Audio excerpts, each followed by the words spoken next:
Welcome back to Sunday Vibes 1 and all. We're back in the Phoenix pub by Oxford Circus. The Three Musketeers are back together after a few weeks apart. Glorious scenes. How are we? Yeah, all good, thank you. It's very summery today. I like the shirt. Yeah, my little Narcos number. What about you boys? Just a little bit of chest hair showing as well, just enough to get him going. That's all the chest hair he's got. Just to prove I have some testosterone. Yeah. There it is, ladies and gents. It's much more than me. I've actually got Pretty 6 chest hairs, me and Chloe counted the other day. So not an awful lot of abundance of hair down there. Hairiest man on the table, how are you? I'm good, thank you. Yeah, I'm fine. Like, given that Doogie's not here, I am the hairiest man on the show today. Yeah, although behind the camera, we can have another hairy candidate, Michael McCubbin. McCubbs is a pure werewolf. Rug dog. Okay, let's crack on with the football chat then, because today we are talking about players that need to force a transfer out of their club. Maybe they are stuck there, not getting enough game time, not fancied by a manager, but have got to go. So Hamster took to Twitter. If you don't follow him already, regularly tweeting about Sunday Vibes, and we want you guys at home to get involved, asking for your suggestions of players that need to force a move out of their club, where they're going to debate them, and whether or not they do. Happy with that? Sounds good, mate. Okay, let's crack on. First one suggested was from Carl Oscar, aka @COK on Twitter, and he's basically put up the whole PSG backline, like the whole PSG reserve side. Sorry, not backline. Basically, he said here, Ander Herrera, Draxler, Kazawa, Idrissa Gueye, Icardi, Jorginho, Wijnaldum, and I couldn't disagree with him more. Yeah. Couldn't disagree with him more. Yeah. I don't think a single one of these players, Carl, needs to force a move. They're all earning £200,000 a week, living in Paris, doing nothing. None of them need to force a move. Yeah. For their sake. Why does Ander Herrera need to force a move? Where's he going to go? He's got best hope going back to Bilbao. And he'd be earning about a quarter of what he's on now. Stick it out, Ander. Nobody needs to force a move at PSG. Ironic, he would have still been starting at Manchester United up to the present day. Yeah, only 1,000 minutes from last season, but 2 years left on that contract where he's on 150,000 euros a week. So like you said, in a fairly comfortable situation. I'll say, just to entertain Carl's submission, that maybe someone like Draxler now needs to prize himself away from the comfort of Paris. Arrived there when he was 22, 23, is now 28. Only 548 league earned minutes last season, and has plenty to offer, doesn't he? I've always thought a reasonably good player, a little bit like Sarabia when he was at PSG. When he plays, he tends to do okay with the time he's given, but there's just always 2-3 players ahead of him. Do we think there's any middling sides in the Premier League that would benefit from the wide talent of Julian Draxler? I think it's a risk, isn't it? He's on 140,000 euros a week as well. Big wage, and he just don't have the sample size of recent minutes to tell whether or not he would improve at West Ham. Like, does he come into West Ham, and is he a step up on the targets they are currently looking at? They've got a big old fee for Ben Rama because they've said they're willing to sell him, right? And they can get someone like Draxler on the cheap. That might be a good little swap. But we were talking about it earlier. I don't think it's going to happen now, but I'd rather spend that money on Danjuma than Draxler right now in the market. I think Draxler's stock has never been lower, really, than it is right now, despite the fact he is still playing for one of Europe's elite sides. And the other names on the list, you look at the average ages here: Herrera 32, Kazawa 29, Gueye 32, Icardi 29, Wijnaldum 31. These are not players that have football ahead of them like a Xavi Simons. Xavi Simons might have been a better player for this sort of category because his career is simply not going anywhere at the stage he was at PSG, but he's now managed to escape. He has effectively forced a move by not signing that new deal, gone to PSV. I think at PSG, some of the younger talents that we've seen over the last few years successfully leave the club when they went to Germany or when they went to Flown Italy. the nest. Nkunku, Mustiabi, Xavi Simons might be another candidate for that. These are the players at PSG. Yeah. If you're young, force a move. But if you're old, stay there, earn your bucks. And let's have it right. PSG would happily let these players go. None of them need to force a move. PSG would be only too pleased to jettison them. I mean, Kazawa got no minutes last season, obviously behind Nuno Mendes and Bernat in that left-back berth. But yeah, I think he featured in like one game. Mauro Icardi, I think, is maybe a different kettle of fish, because only 29, never been heavily reliant on pace. We know he's a very, very good finisher. Obviously comes with a lot of baggage. 2 years left on that deal that's nearly at 200,000 euros a week. But not a lot of prolific number 9s available. across the continent. Is it worth a roll of the dice on someone like him? You know, trying to get him to rediscover that Inter form of 3-4 years ago. With a barge pole, but Chris is right though. Of these players, he's the one who has the most to offer. Like he has been a consistent goal scorer his whole career. He's a pain in the arse. Apparently Monza want to get him, which is really funny because, you know, obviously we've heard from Monza that there's this edict from Berlusconi where they said they want Italian players, no beards, no tattoos, neat haircuts. So obviously they want to go from Mauro Icardi, who of course has no tattoos, zero drama, is Italian. You know, we know all these things about Mauro Icardi. But I don't know, like he has something to offer. All these other guys they're not but they're not particularly good anymore. None of them particularly are decent really anymore. Like Draxler, you'd think maybe worth a go. Even Kazawa in a pinch as a backup left back. The others have basically got nothing. I think Wijnaldum has something to offer as a player, but he's on €330,000 a week. Make your money. Yeah, and does he? Like his whole thing has always just been engine. He's a facilitator. And he's at that period in his career. By the way, it's funny about Wijnaldum that for years I was like, yeah, his stats at Liverpool are crap. And everyone was like, no, it's just the system. Like he's never going to put up stats there. Thiago comes in and immediately puts up absolutely lethal stats in every category. And Liverpool last season, the best Liverpool side we've ever seen. But I don't know, like Wijnaldum, like sure, if he went back to the Netherlands or something, then who knows? And he's actually when he's played, even during his Liverpool period, where he did absolutely nothing, when he was playing as a 10, when he went back to international duty, he would suddenly, you know, expand his repertoire. Like he'd become more creative. He'd actually do more defensive work as well than he did at Liverpool. So yeah, you could see Gautier maybe getting some use out of it. It's also a big season for Gini Wijnaldum. We've seen him dropped from the Dutch national team very publicly as well, and that has been a big bone of contention for a lot of players in the squad. We saw Virgil van Dijk speaking out publicly about how whoever and whatever he's doing, I would have Gini Wijnaldum in the squad. And then, of course you're going to say and then Louis van Gaal had to come out and kind of back that and say, well, I'm the manager here. He's not playing enough minutes, and if you don't play minutes, you're not coming to the World Cup. It's a World Cup year now. If Wijnaldum stays at PSG and plays 200 minutes for the first 5 months of the season, he will not go on the plane. Yeah. Maybe he needs to think about potentially going back to the Eredivisie, where we've seen Louis van Gaal perfectly willing to select players from. He doesn't seem to have any sort of league bias about players at Ajax or PSV or Feyenoord. So I would be thinking about going back if I was Wijnaldum, despite the fact he's earning so much money, maybe on loan. Yeah, because this is probably his last chance to get minutes in the national team, because you know, De Jong is probably going to get a big move. Gravenberch has obviously gone off to Bayern Munich, and if he has a hot start to the season, it's really hard to see the home for Wijnaldum. So if he wants to go to the World Cup, he might want to think about it. But the thing is, if you have to pay his wages and you have to pay a fee, it's just not worth it. None of these guys are worth it if you have to pay wages and any kind of fee. If you get him on loan and you're paying 20%, sure, that's fine. Yeah, you can loan him. Sure. I included him because it was said that he was receptive to a loan move to Spurs in January, and I think there was conversations around that, but whether or not they wanted to pay X amount of his wages was probably the sticking point. But yeah. Yeah, he's the one for me that forced me because of the World Cup year. I think more so than Icardi and more so than Draxler. I would say Wijnaldum because of the national problems. And if it's a loan, sure, but you basically want to continue to hoover up those wages. And like he went there so he could get this one last big pay packet, basically continue picking up trophies and a bunch of money into his mid-30s, which is absolutely what you should do at that stage of his career.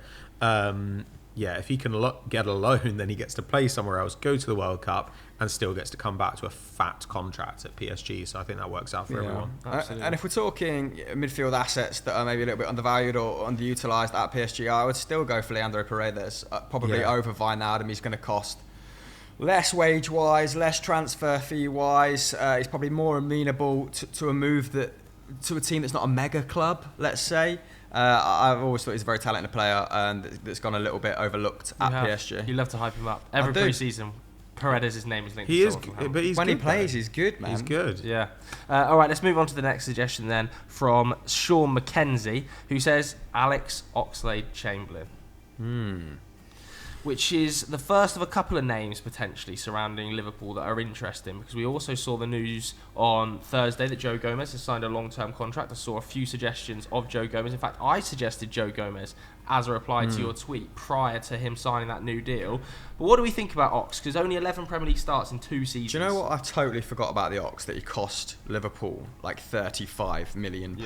When we had a year left on his contract. Yeah, and he's got a year left on his contract now. Yeah. And you know what Liverpool have been really good at and really consistent with the last few years? Cashing in on squad players when they enter this period of their contract. So I'd be surprised if they weren't willing to entertain offers between 15 and 20. I mean, we've seen them get 15 for Nico Williams. The overall transfer fee for what's his name, Minamino, is going to be around 15. Yeah. Grujic has gone to Porto for 8. So they're doing it already in the background, and it feels like I've forgotten Ox how might be primed for a Oxlade-Chamberlain move. plays. I feel like I haven't watched him play in so long that I've forgotten. Well, the last time he got significant game time was when they won the Style. league, right? Behind closed doors. He put up 17 league starts. I think he made 32 appearances in the Scored some league in great goals total, that season. which for him, the joint most he's ever put up. He had 17 once under his belt for Arsenal, 17 starts, that is in the Premier League. But apart from that, the last time he put up over 20 starts in a league campaign was in League One for Southampton when he was like 16, 17. He's just a guy that's kind of not ambled through a Premier League career, but not put up an awful lot of minutes. For me, though, Oxlade-Chamberlain, again, does he need to force the move, or do Liverpool potentially think, we could force a sale and get £10 million for him, reinvest that again alongside the Minamino money and the Nico Williams money and the Grujic money? Like, for him, he's surely realised, we're 4 years into the contract now, that he's not going to be the first name on the team sheet, and he's seemingly happy to do it. They're actually, when he's been fit, he has played a reasonable amount, because Liverpool are always going deep in every competition. Like, the issue isn't, I'm just stuck on the bench every week. The issue is that he's never, ever been fit in his whole career. He's never been consistently fit. And it's a real pity, because I'd say, actually, he might be one of the most physically gifted players I've ever seen in the Premier League. Like, I mean, unbelievable pace, incredible balance, pretty two-footed, clearly an intelligent guy as well, positionally versatile. When he has played in midfield for Liverpool, his ability to progress play, his ability to transition them into the final third has been phenomenal. So it's a real disappointment. If I were him, I'd think one more season at Liverpool. Leave it afraid. Who knows as well what the side might look like this year. You know, it may be that things are getting moved around a bit, because obviously there's been significant turnover in the front line. So I might get some interesting minutes here. I don't know. I'd probably stick around and see if I could win a trophy and then leave on a free, get a bigger wage, because... Unless a good club came in for you. If Yuri Tielemans left Leicester, and Leicester went, we could take a cheap punt on Alex Oxlade-Chamberlain. Yeah, it'd be really interesting. Different sort of players. That'd be a step change for Leicester, because like Pat said, Oxlade-Chamberlain is a midfielder that kind of adds forward thrust to the midfield he's playing in, whereas Tielemans has been a little bit more, I don't know, in the last year, 18 months, I guess, a bit more controlled, a bit more of a conduit from defence to midfield to attack, a little bit more static than Oxlade-Chamberlain, although he has been box-to-box before. And you'd argue they do a similar job, just in a different way. Like, Oxlade-Chamberlain does it with carrying, and Tielemans does it with passing, because Tielemans is obviously a much better passer than the Ox. But, like, maybe, it looks like AC Milan have missed out on Renato Sanchez. I'd say a fully fit Oxlade-Chamberlain is not dissimilar from a Renato Sanchez type. Like, he is a guy who fundamentally, his kind of preference for how he wants to play is pick up the ball and burst through midfield. He's not going to be fit, but neither is Renato Sanchez. And also he can deputise at right wing back, which is quite an interesting thing, or even on the wing. So if you can get him for a very, very low fee and a reasonable wage, I think it's fair enough, because there's clearly a player. It's just a pity that we never really saw the best of Oxlade. And players always go to Italy, and their injury record always improves. I don't know what they do out there, but the medical departments in Italy seem to be really like on a different level, and like the dietary and all that sort of stuff is very advanced. So I would love to see him at AC Milan. That would be a fun move. That's your Alexandre Pato, by the way. I read a good Athletic article this week where he was absolutely slagging the Milan lab off. God. But yeah, am I right in saying that when Liverpool actually bought him, he was starting to play right wing back for Arsenal? He was playing right wing back. We just got battered 4-0 at Anfield with him playing right wing back and Bellerin on the left. But yeah, that was quite an interesting period, because you looked at him and you thought, I can see a guy who can really dominate a flank here.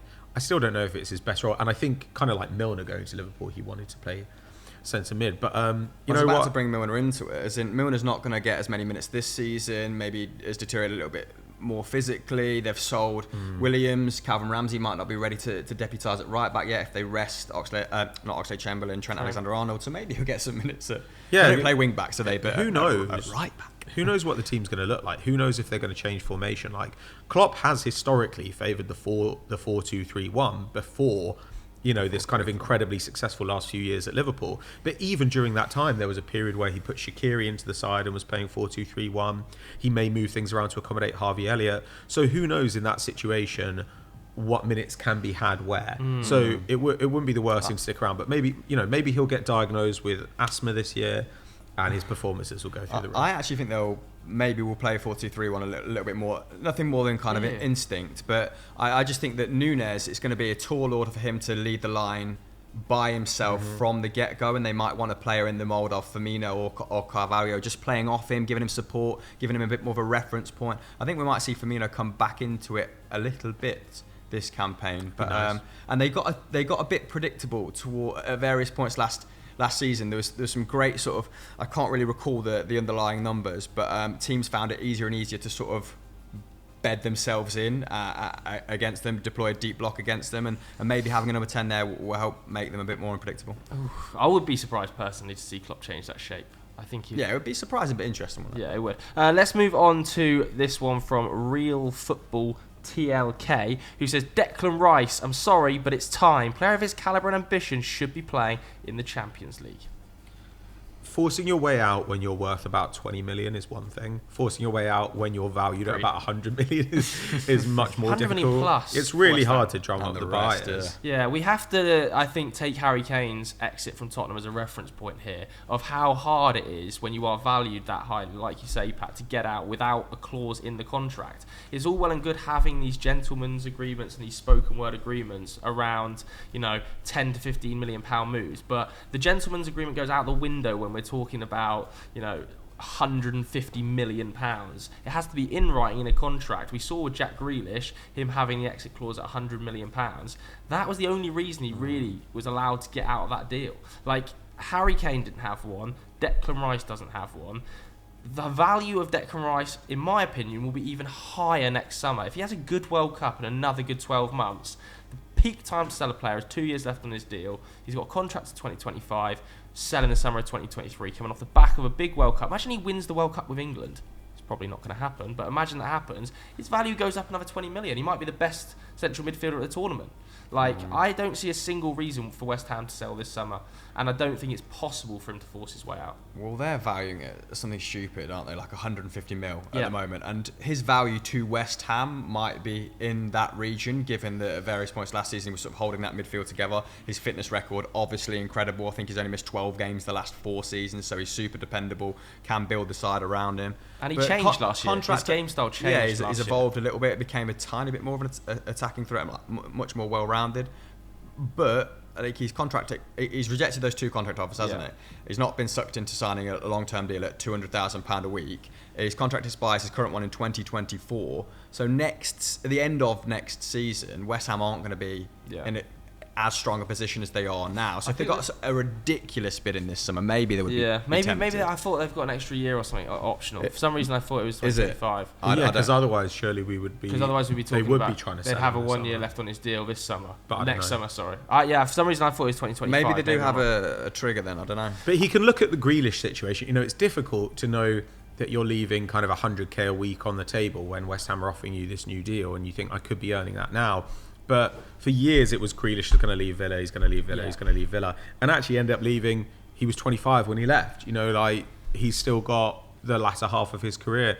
Well, Declan Rice is 23 now? Is he 24 yet? 23, I think still. 23. Yeah, so he can afford to wait a couple of years and then go and get his big move, his big contract, and pretty much write his own ticket. So it's probably a bit frustrating for him now, but he can see it as an investment in maintaining his relationship with a club which has meant a lot to him and where he means a lot to the fans. And I think his realistic destination, if we're all being honest, is Chelsea. He was a Chelsea academy boy. He is desperate to maintain his location in London, where all of his family are based, and the Chelsea midfield turnover is coming. Kante and Jorginho are needing major surgery. You could argue that this surgery needed to be done this summer. Certainly, it's going to need to be done next summer.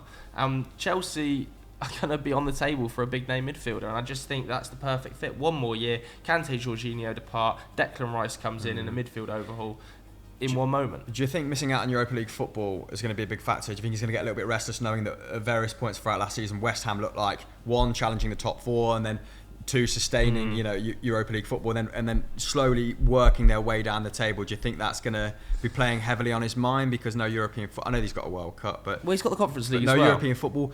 West Ham's I know he's on the Conference League. Sorry, if West Ham go and win the Conference League and he goes deep in the World Cup, like, I'm not going to lie, I completely forgot about that. It's technically still a European competition. Like, it's easy to get on it, but you saw the scenes when Roma won it last year. I think a lot of those players would look at that and go, that's a career highlight. And if Declan Rice wins a Europa Conference League, West Ham are certainly going to be one of the favourites to win that competition. Maybe. And goes deep in a World Cup. He's had a great year. At the same time, though, if I were him, I would be like, we need to get some cover for me. I can't do another season of playing literally every minute, because otherwise, when eventually it gets to the point where I would get a big move, it wouldn't be surprising if I was injured. Played every minute last season, shortened summer, then he's going to go into obviously be West Ham's key player, go to the World Cup, come back, try and maintain a run in, which could involve a very deep run in the Conference League, because let's face it, West Ham are going to be one of the best sides in the Conference League. Then by next summer, he might be thinking, Jesus Christ, like he could easily get... I wouldn't be surprised if we see a spate of injuries this season, because players are so horrifically overplayed. And Declan Rice is absolutely at the top of the list of players who've been played into the ground. Yeah, and with no noble replacement as of yet through the door. He might be looking at the current business and you'd say fairly justified in feeling underwhelmed about it. I think Areola's arrived on a permanent. They've obviously signed a guard from Rennes for a fair chunk. And they're in talks to sell. It's a Diop though, aren't they? To Fulham for £20 million. Which is very good money. Yeah, they'll get a bit of money back for that. But this is business this is kind of sensible. Yarmolenko's off the wage bill, so I suppose that's going to free up some money because he was on a big old chunk as well. But it's kind of a sensible, frugal approach, not an approach that suggests, we want to smash top six again. Because in January it was linked with Nunes, linked with Jonathan David. Maybe that got the likes of Declan Rice excited behind the scenes. This summer, a little bit like, let's just shore things up. Maybe it's a bit underwhelming for him. Yeah. The next suggestion was from Gunnosaurus. We might ignore Naby Keita unless he's got anything to say, because we've already spoken quite heavily about Liverpool. He suggested Naby Keita, but he's also, as an Arsenal fan, said Nicolas Pepe should be desperately forcing an exit considering the talent he's got ahead of him. So, do you want to touch on Naby Keita, Hamster, before we go to Pat's take on Nicolas Pepe? Yeah, I mean, if they can get any money for him at this point, they're probably going to take it, aren't they? It cost them £54 million. Keita, that's £1.2 million a start at the moment. Left on his deal as well. Made 14 starts last season. But does he need to force an exit? Because he's in a powerful position, Naby Keita, with 1 year left on his deal, in arguably the best side in the league. I don't think. I mean, he's more than likely going to be injury prone wherever he goes. So his minutes are going to be bitty at any top side, right? Because I don't think he's going to stamp his authority on any team given his current physicality. But yeah, missed 62 games for injury. If someone came with a bid, I can see Liverpool taking it. But again, like Ox, probably happy just to run his contract down, right? I totally agree. I think if I was Naby Keita, I'd be looking at this and going, absolutely happy where I am. I'm not playing every game, but I'm playing in a number of key games. I've got injury problems as it is. I'm earning a decent wage, and I'm never going to get into a team that's this good again. Maybe if someone like AC Milan, who you've mentioned before, who missed out on Renato Sanchez, if someone like AC Milan came in for him, I wouldn't be surprised to see him renew his contract. Both parties might win there, but I can see him renew his contract. About it, right? Let's talk Pepe then, because off camera you were saying that you're potentially a little bit hotter on Nicolas Pepe than other people. Well, I don't. Well, I mean, he's a good player. That's hotter than a lot of people, mate. But that's because most people are idiots. And their reaction to stuff is like, I don't like this player, or this player isn't good for this club, therefore this player is like a worthless player. FTS. And as this list shows, there are loads of people who are kind of underplayed, underrated, underused, used wrongly. For instance, I think Keita would suit a different kind of style. He's never going to be valued that much at Liverpool, but Pepe, the talent is there, man. Every time Pepe's played for Arsenal, he's put up good numbers. Like, he's a good dribbler. He gets a ton of shots from wide, and actually his movement in the box is very good. He's pretty creative as well. The problem is that he's just... when you first saw him come in at Arsenal, it's easy to forget that the very first thing he did at Arsenal was absolutely destroy Ben Mee against Burnley. Do you remember? Ben Mee tried to push him over and he just turned around and megged him. And then that Liverpool game even that Arsenal lost at Anfield, where he he went past Robertson and Van Dijk a couple of times like they weren't there. You know, like that talent is there, but what he isn't is a hard-working winger. He isn't. He's upped his work rate at Arsenal, but he's never going to play that role, and he's not as ball secure as someone like Saka. His decision making isn't as intelligent. And his best season, you know, at Lille, he was stationed on the right, but when you actually watched him, he was constantly breaking through the middle. Again and again and again. He was a guy moving towards the centre and usually on the breakaway. It's harder to do that at a side that has much more of the ball, which is obviously what Arteta wants, and where you are playing on the right wing. I think that a good thing for him would be to play at a club where they're going to use him as a proper inside forward, or maybe even in a front two, or at a team that are going to be playing more on the counter-attack, which means maybe not quite so good a side. But the talent is clearly there. I mean, like, as soon as you watch Pepe do anything, you say this is a guy who's got bags of technical ability, and he's a very good finisher, actually, and he's surprisingly good in the air. He's probably the only Arsenal forward who's actually decent in the air. So I'd be quite interested to see him go to a place where they were going to use him as a kind of hybrid, like, second striker or something. I think that'd be kind of interesting. Like, you could imagine a Sevilla getting use out of him. Obviously, you could go back to Ligue 1.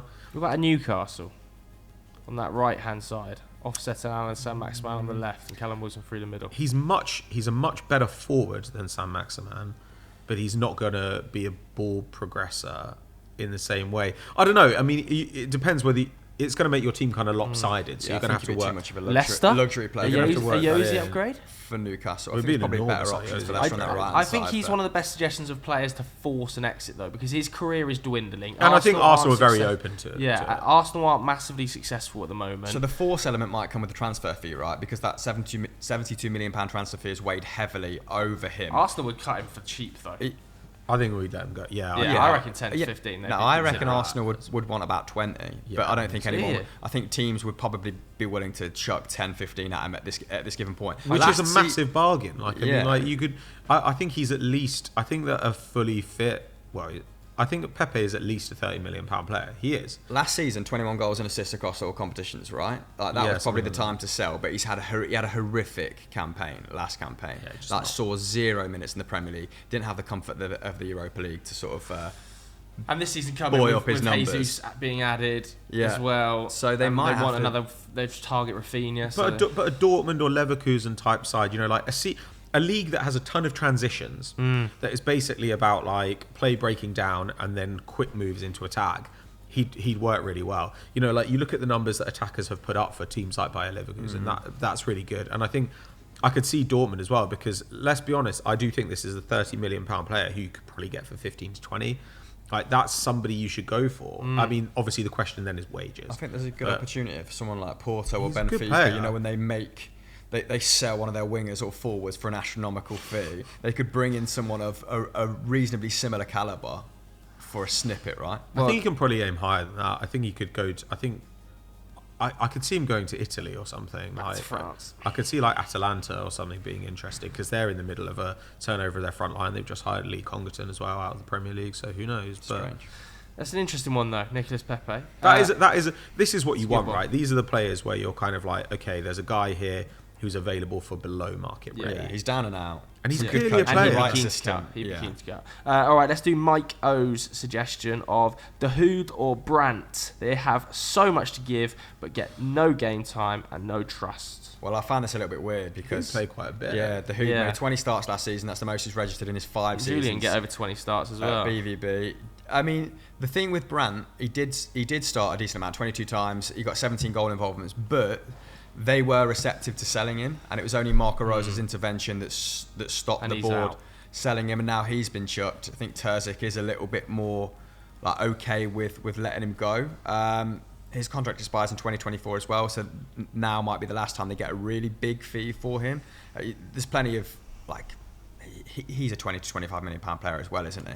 And he's a good age, 26 at this point, coming off the back of one of his most productive seasons in Germany. I think he'd be worth a punt. Definitely. If you're like a Europa League, Premier League side. You're like Leicester. Maybe he doesn't have the physicality to force his way into a top We're 4, loving top the 5 Leicester side. today. Leicester are getting called But out. that's because Leicester have...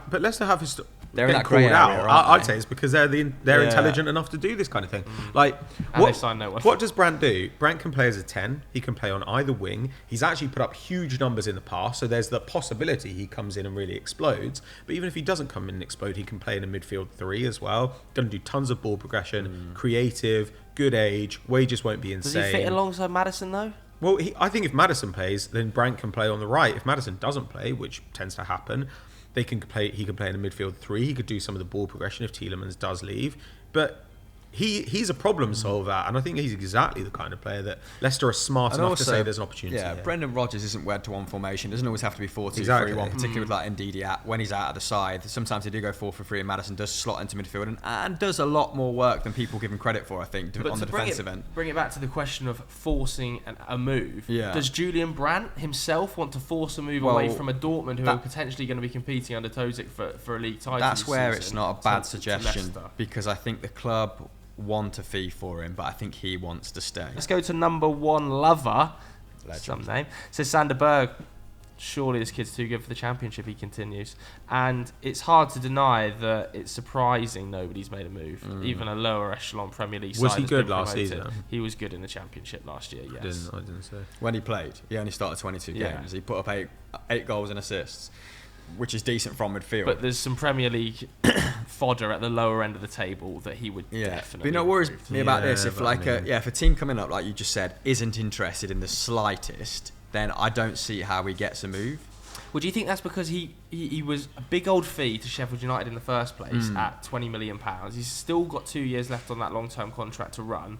He's missed a season's worth of football since he Yeah. arrived at Sheffield United. That's- I think that's there's the massive issue, question isn't it? marks about his injury. But when he plays, his quality is much higher than the Yeah, Championship. but how much level. value are you in the Championship if you're not available? Like, availability is one of the best qualities It is, in the absolutely. Championship play. You're going to play 48 games. And Yeah. he's not like so good that he has to get the move. Like, you don't look at him and think like, No. Jesus, this guy is so far above the level that like he really needs to. Like, don't get me wrong, he's a Premier League player, but getting a player out of the Championship is much more costly than it used to be. It is. Like, so I would think if this guy's going to cost us 20 to 25 million, which is I think originally why he didn't move when Sheffield United got relegated. You think, Jesus, there are bargains to be had for that price all over Europe. Like, I'm not sure that I put my money especially here. with the injury record. But again, to bring it back to the force his way out, he must be thinking now, do I want to spend another season in the Championship? Yeah. Him Oh, as absolutely. a person is surely pushing here to go, I'll go to Forest, worst comes to the worst. I'll go to a Bournemouth or a Fulham or even lower echelons. Everton's midfield, he would probably start. Yeah, he would be good for Like, Everton. I Good would shout. be forcing it if I was Sander Berg at this stage. But again, it's a World Cup year, and you do have to take that sort of thing into. And he was into, also like, your just thinking. okay when he played at Premier League level. Like, he didn't was necessarily, alright, I thought. necessarily excel. He was Yeah, shocking he was Sheffield solid. United He was side. solid. And they were shocking that shit. Yeah. All right, let's do Ruben Neves, suggested by I'm Ganesha. Why don't you two Now- take this then, because he's been linked with your various Well, he clubs says for a here that stupid, price stupid tag fee, is right? ridiculous. Is it? Is £40 million for Ruben Neves? It's not. That's not the ridiculous? price tag that 40 he's is talking fine. about. Yeah, but that's not the price tag. That's what it would eventually happen for. Well, that's what I've seen. That's what I've seen Wolves want. Oh wow! Well, there's quotes from Bruno Lage down here saying that he thinks he's a £100 million No, player. Now, it's obviously, nonsense. there's an air Does of he fuck? Wolves I'm would take 100 45 yeah. million. Now, obviously, there's an air of bullshit about that. But they when Manchester City were interested, they genuinely wanted 50 odd mil for him, didn't they? 50 to 60. I think you could get Ruben Neves for a very similar fee to Calvin Phillips. But yeah, then it'd start to look like solid value. Yeah. But Very if similar they, players, really. If they want like 60 plus, I just That don't is think ridiculous. Yeah. Wolves are not in the strongest financial position anyway. Hence, a lot of the moves that we've seen this summer. João Moutinho has finally renewed. They weren't sure that was going to happen, were they? I went right down to the wire, but he was never given the send-off at the end of last season anyway, so it was kind of half expected that he was going to re-sign. They couldn't have afforded to lose Ruben Neves and João Moutinho in one summer. That would have been an absolute disaster. The move for Mateus Nunes has seemingly broken down now because they can't afford him. Polina's gone to Fulham over Wolves. I think there's a few problems developing at the club. I really do. but do they fix those problems by selling No, Ruben but Neves again, for £40 million? I again, think he's if I was Ruben Neves, holding that which midfield is together like- at the moment, isn't it? If I was Ruben Neves, I'd be thinking we're stagnating a bit here. Like, we had first 6 months was great under Bruno Lage. Second half of the season was a bit of a problem. We've not really improved this summer. We're all I a think year the table older. does lie when it comes to Wolves. I think they're in a little bit of trouble if they stay as they are. If I was Ruben Neves, I would be potentially forcing a move. Yeah. Like, the issue he's got is he's got legendary status at that club. Like, whatever happens, really, other than him handing in transfer requests and becoming he should go down as a Wolves club legend. Like, to have joined them in the Championship at his calibre, taken them up to the Premier League, taken them into European football, progressed the way he has, like, it's iconic status. But now, if you're him,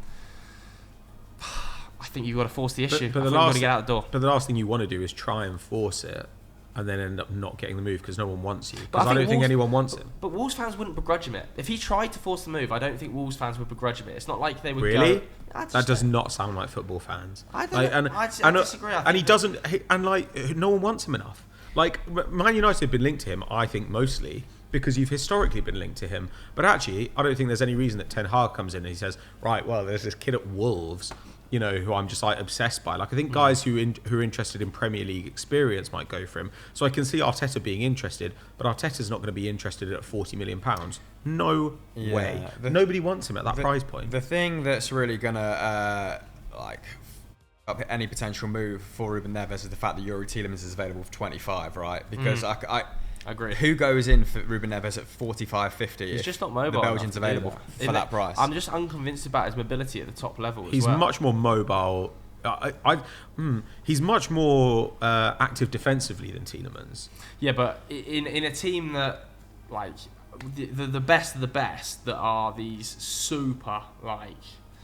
I couldn't see him playing for like a Man City or a Liverpool or like that calibre of side in the midfield. I couldn't see it. I think you'd see Tielemans' numbers receive a larger bump than Neves's if they both went to bigger clubs, let's say, better teams. I think Tielemans has a much higher ceiling. He's a couple years younger, right? No, they're the same age. They're the same. Ruben Neves is the same age. Tielemans is 25. I think Neves maybe 26 now. Yeah, it's very close. It's a paper round. Very close. But it's because he's been around for so long. Yeah, I don't know. So is Tielemans. And he's playing next to a 36-year-old in midfield. Like, he's had to put in the yards, hasn't he? But whenever I watch him, I'm never like I do think he's a really good player, but I just don't see. I always end up preferring Matinho. I would have no issue. Let's say I would have no issue for Man United going in for him. Like, he would instantly improve United's midfield. He'd be a good player, Yeah. but the United are not the caliber. Like, is he thinking in his mind, I can play at the top caliber? Like, United Europa League side right now. Is he thinking he wants Champions League football? He'd be lucky to get the United move. Yeah, in my opinion. There we go then. I still think he should be forcing it this summer. I think it's hard to shine in a Wolves midfield as well. I will give him that. Like, they're asked to do an awful lot of dog work, aren't they? And obviously, majority of their threat comes from out wide. Him, Dendoncker, Matinho doing a lot of shuttling, a lot of defensive cover, playing a lot from deep. Like, it must be boring. Yeah. Let's fly through some names then, so we can get to quick fire questions as well, because we have been shooting 40 minutes plus. Moise Kean, Sabitzer, Brobby. Any of these names? Well, you're a bit of an Ajax aficionado, mate. What do you think to the whole Brian Brobby situation? I don't think they're going to pay the 25-30 million that Leipzig want. I think he's very keen to go back to Ajax. It's pretty obvious. Like, I watched some of the training footage of Leipzig the other day, and like, he was like trudging around. Like, I don't want to be back here. I want to be at Ajax. But I only see that move appearing if they sell another forward now, post Bergwijn joining. I think Bergwijn might end up playing a large number of minutes through the middle, or in a very fluid front three alongside Tadic and Antony. I think Antony also is probably going to have to force a move. He could be potential name down here to get out of that club at this stage. You know, it's likely Lisandro Martinez, by the time this goes live, might well have agreed a deal with Manchester United. But if you're Antony, you're looking at that and you're thinking, I want out. I don't see United paying the 80 million euros Ajax want, and I also don't see Ajax paying the 25 million euros that Leipzig want. There's got to be some level of push from the player, be it an official transfer request, maybe it's by public posturing like Robert Lewandowski, because he was effective. He was effective when used at Ajax, and without Seb Allaire, he probably would be even more effective this year. But he's going to have to, like, if he wants that move, I feel like it's going to have to be really forced. It's the same with Antony. I think there's a lot of problems with both of those financially. But he doesn't need to force it through, Robbie, because he's very young. Yeah. And you look at Leipzig and you think, there's a role coming here for me. Like Nkunku is re-upped, right, with a buyout. Yeah, well, the buyout's sceptical because Fabrizio says it has a buyout. Kicker, the German newspaper, were very much saying he doesn't have a buyout. Yeah, okay, but at least with Leipzig, we always know Yeah, there so. is always a price with Leipzig. Like they're completely reasonable. That's the model. They're going to gouge you, but they're going to sell. Yeah, and I was saying so this with what's the defender? what? Guardiola. Currently? I was saying this with Guardiola. Oh yeah. Like you can get him. You know you can get him. You Yeah, might it's a overpay, big but you have thing. to. And you look at them and you think like Poulsen is kind of a thing of the past. Like Nkunku is going eventually. Like it has to happen. If I were Robbie, I'd be like, yeah, I'm going to get minutes here, and my path to being the main man at Ajax doesn't is get very minutes. similar. Yeah, That's but the point at but I Leipzig. think he will do at some point if he gets his head down and works. Like he can't just like stay at Ajax forever, and Ajax are not going to pay that amount of money to take him back. But I think his path to being the main man at Ajax and the main man at Leipzig, they're very similar paths.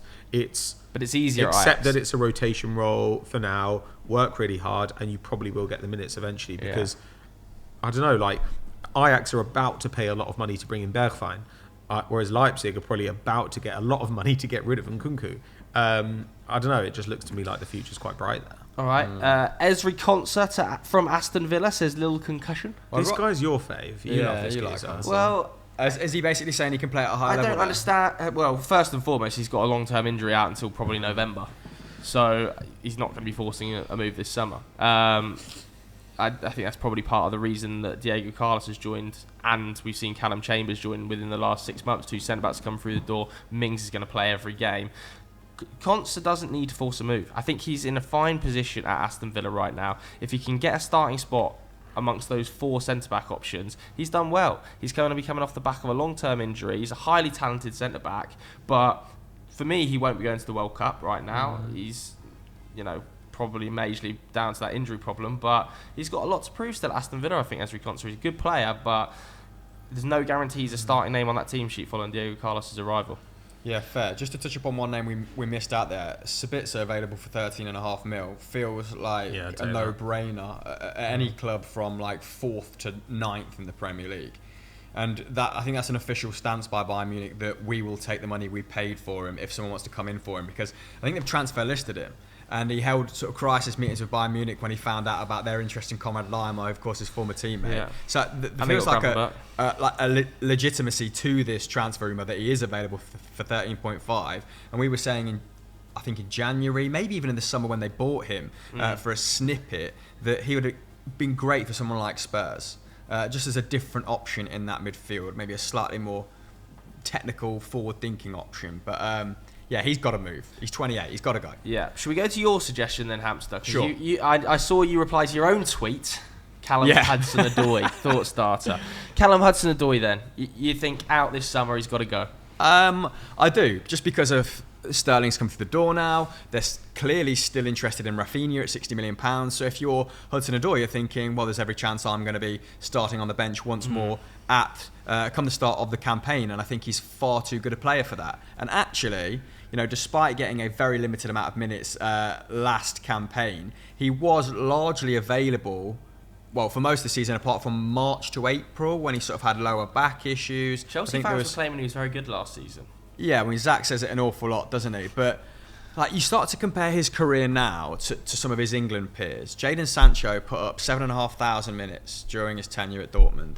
Callum Hudson-Odoi only has 3,300 across his entire Chelsea career. He's got to start playing some regular football, and it doesn't look like that's going to materialise in the forthcoming season because of all the wide talent they're going for, right? Like Sterling is going to start. Rafinha looks like he's not going to Barcelona because they don't have the funds, so he's probably going to have to go to Chelsea. You've risked that, because by the time this comes out, he's probably a Barca player. Yeah, and they've done some sort of dodgy deal again. Skullduggery with the books. But yeah, 966 minutes last season, not good enough for a player of his calibre. Chelsea fans will say it's because of his injuries, but he didn't start. I remember before he got injured, didn't start the League Cup final, and then started the week after against Luton and was brought off for Harvey Vale after an hour. Then he had some lower back injuries after that, some other injuries that kept him out for a month, really took the sting out of the tail end of his season. But I think I saw him linked with Newcastle in The Guardian, and there didn't seem to be loads to it. But there's a club that Chelsea can get a big old fee out of, and they don't have to send to one of their direct rivals. It's a fun he'd move. be loved there, could be a hero. Huge upgrade on Almiron on that right-hand side, if he can stay fit, admittedly. If not, Almiron comes in. I wouldn't take it if I were Hudson-Odoi, though. But this is where forcing it comes into it, where I'd say like I would rather stay here or go to a bigger side. Like he's so good. He man. turned down Bayern Munich, which is maybe. I think the club did. I just don't think Bayern paid. Maybe I think he'd have gone happily. Maybe it didn't work for any party then, but I think if Newcastle offered him a big old wedge and said you're guaranteed to start and this is a club going places, here's some of our other targets, he might be enticed to be part of the project. I just don't see how he gets into that Chelsea team if Rafinha arrives and they stick with a 3-4-3. Then you're even thinking, does Mount start central midfield? Like if they go to a 4-3-3, Rafinha, Havertz, Sterling feels pretty nailed on. Like whichever way you look at it, he's going to be a bench option if Rafinha comes. No, I agree. I would. Plus, he's on like a big salary. Like I would. Honestly, though, I just think he can aim. I think Arsenal should go for him. Like I think that he's.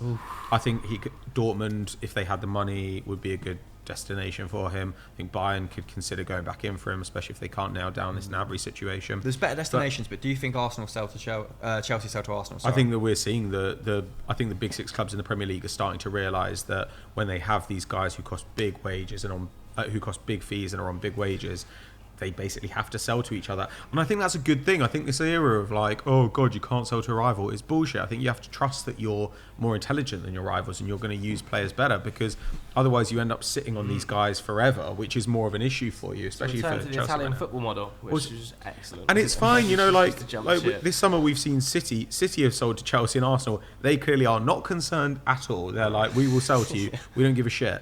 And I think that Hudson-Odoi, like, as you said, there are issues with his numbers. Like, it's not like you're selling like a guaranteed world beater, but there is enough in his numbers that I think there is a potential world beater here.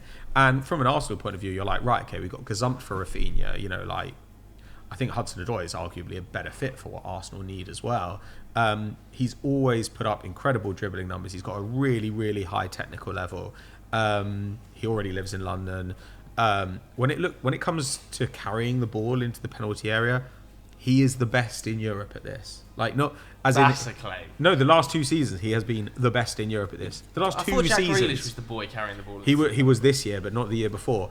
But Hudson-Odoi has always put up these numbers that are like genuinely Messi, Grealish level, like top carrying 5%. Numbers. Like, he's always been elite. And yes, he benefits from sub minutes, but that isn't like, it can't be a total mirage. Like, because we see other players get sub minutes and they don't put these numbers up. So compare on both sides. I think it's a waste. So you'd force the move as well? Well, it's kind of like the Gabby Jesus situation. After a while, you think, I just want to see this guy play a lot.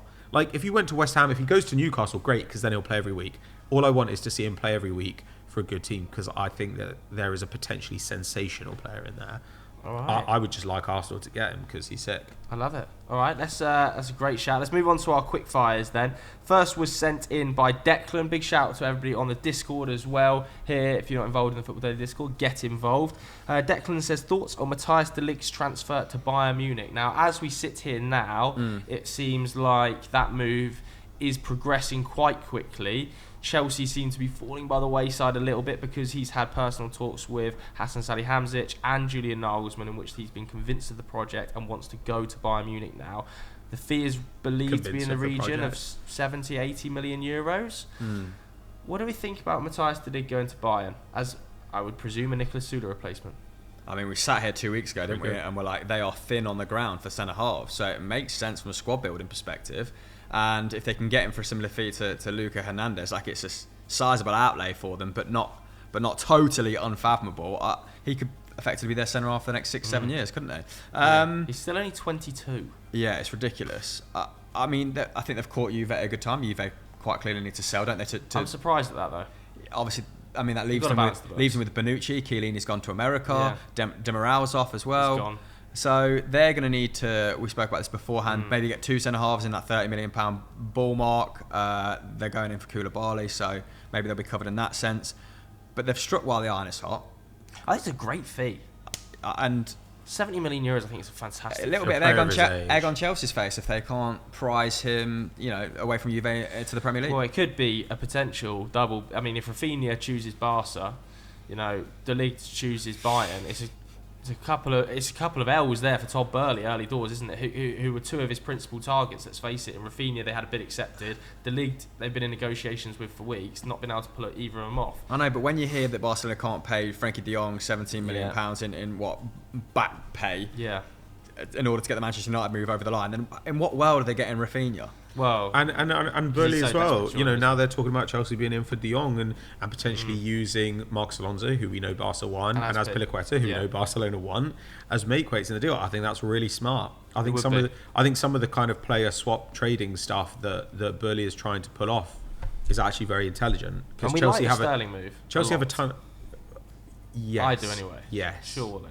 I think it's too low. 45 mil is so cheap. It's not though, because the fee is cheap, but the wages are unbelievable, and the contract is far too long. I've said this to Sam. I think the fee. We got into a bit of a debate on the WhatsApp group. I think the fee is fair. It's just it's a fair fee. Yeah, I don't think it's a great deal, but it's a fair deal. I'd say the fee's slightly low, but only slightly. I see what you're saying. It's more that I think the contract helps. Though. You've got a guy who's been playing regular Premier League football since he was 17.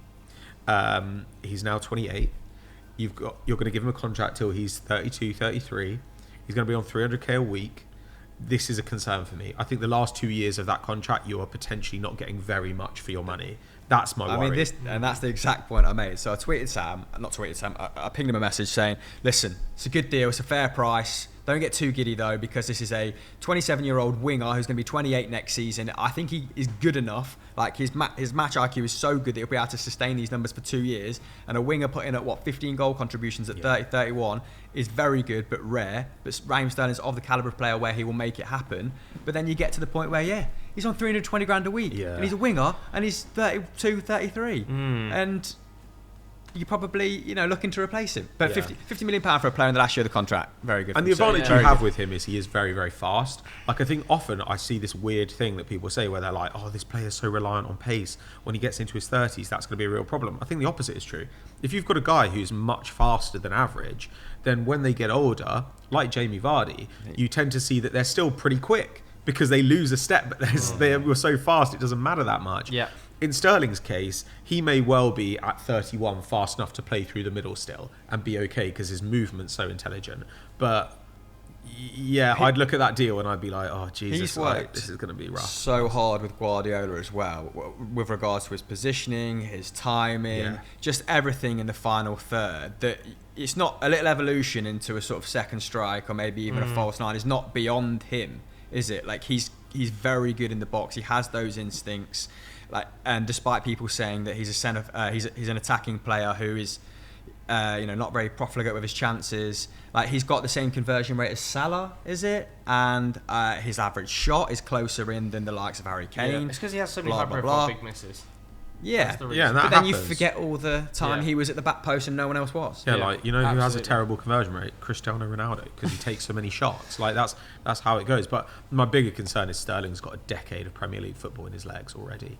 Okay, so we're a bit unsure on that, but we like the league move to buy. No, we're not unsure about it. I think we're all pro the move. Yeah, I like. We just think it's just one of those things where people are like it's a really cheap move, and I think you have to factor wages in with transfer fees. I just think that Chelsea as a club are that rich that they can. Yeah, well, the last 2 years might be a fall off, but. Yeah. I think he's good enough as well that he consolidates third place for Chelsea. I think, as in, if they can get third, if they get any defenders, with Jorginho scoring 7 goals, then Raheem Sterling scoring 13 to 15 is probably going to consolidate third place. Get some centre backs though. Yeah. Pink Greg says a transfer this summer not for your club that you're going to keep a close eye on. I guess this is sort of personal favourite moves that we've seen. So mine was like Coop Miners last season. I because that was a great price. I got a bit infatuated with him as well. Have you got an equivalent this campaign? I'm trying to think of someone. I mean, Tchouaméni at Madrid will be interesting. Be interested to see how much he plays. Because Casemiro is playing fewer minutes every season, but he's clearly not like he's just won the Champions League and the league. Like he's not going to be dropped. So the question is, how much is Tchouaméni going to play this season? How much is Camavinga going to play? Have AC Milan made any interesting acquisitions that I'm currently overlooking? No, I think they're still in talks with Charles Ducletti, aren't they? That whoever he goes, I will watch him. Yeah. I'm really excited about him. I'm quite interested to see Omar Richards at Nottingham Forest. Yeah, he's a good player. Just because obviously that was such an unusual move at the time, wasn't it? Going Reading to Bayern, and he's obviously had that development in Bavaria to now come back to England. I'm interested to see how much he's developed, how much his game has improved from that time at Reading, where he was excellent, and what Nottingham Forest can do, because I think they're doing some quite interesting business. Nottingham Forest, they're spending lots of 15-20 million pounds here and there. 2 new wing backs, Nikita coming into centre back as well. Yeah, exactly. It's interesting business. I like that business. I think it's good. So I'm most interested probably by Omar Richards, but yeah. I'm Everyone starts to have realisations gone. Has Chet Doucouré gone through to Crystal Palace? Yes. That one. I think that's a really good move. I'm really excited about that. Big defensive numbers last season, great ball transition numbers as well. Looks like a really good all-round player. Got him for a great fee, 20 mil. He's 22, 23. He looked like a serious player at Long, so I'm really excited to see him. And actually, Crystal Palace are an indication. If you've got a bit of money and you are willing to say, you know what, we haven't been doing things right, but we're going to change things up, you can get things right really quickly. Their recruitment over the last kind of season and a half has been sensational. Yeah. So I'm really excited by that. They're on the heels of Leicester as how to run your club when you're traditionally outside the big six and how to make ground on the other teams right. Benjamin Bourigeaud, he was in our 3 underrated heroes of the season. A month later, he's been linked with Leicester for £8 million. Are they going to do that though? We're not going to say we did it, but we did do Leicester's it. business has been dust. Yeah. Any danger of them signing someone? I genuinely think they're desperate for Arsenal to just pull the trigger on Tielemans. They're sitting there waiting to know whether they they can build around him or not. Yeah, we sort of put Bourigeaud forward as a Poundland version of KDB, which is obviously still a very good player, right? So if Leicester get in for 8 mil, then great. Bazunu, mentioned him a few times on this show. A 20-year-old international goalkeeper going from League One to the Premier League. I wonder how quickly he would displace McCarthy. I wonder how he would do it at such a tender age. Interested in that.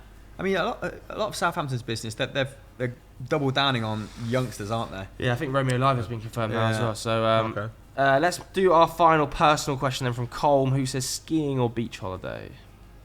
Beach for me. I've been skiing once, and I would still select beach. Yeah, beach. After a couple of days skiing, I'm like, how the fuck do people do this for a whole week? Yeah, that's because we're shit at it. Trudging up the mountain. Yeah, but I don't... If you're good at it, you don't think like that, do you? If you're coming down them black runs and you just hop in a thing, you're back at, when you're looking like an absolute dweeb falling over the place, then that's probably why. Pizza slice. Yeah, exactly. Yeah, probably so.